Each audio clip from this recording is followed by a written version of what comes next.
Hello বন্ধুরা, শুভ সন্ধ্যা। তো এই হচ্ছে আমাদের শ্রীরামপুর মাহেশের রথ। 629 বছরের পুরনো এই রথযাত্রা। তো উল্টো রথে দিন আমার ছেলে আমার হাজব্যান্ড গিয়েছিল উল্টো রথের রথ দেখতে। তো রথের ভিডিও করে এনেছি। দেখো, রথটা দূর থেকে দেখা যায়, প্রচুর ভিড়, প্রচুর মানুষের সমাগম হয় এখানে।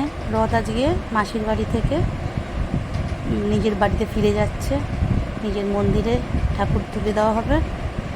এই যে 4 থেকে 5 তলা সমান রথ, অনেকেই দেখেছে, যারা দেখোনি তারা দেখো।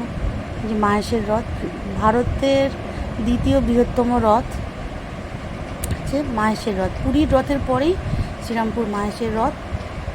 তো এই রথে এখন প্রচুর, দেখো, উপরে প্রচুর ভক্ত, নিচে প্রচুর ভক্ত আছে, ঠাকুর ভেতরেই আছে।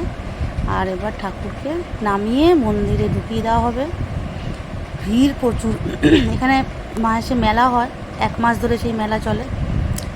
ঠাকুরের ওই পুজো, এই রথ উপলক্ষে মেলা হয়, 1 মাস ধরে সেই মেলা থাকে, প্রচুর ভিড় হয়।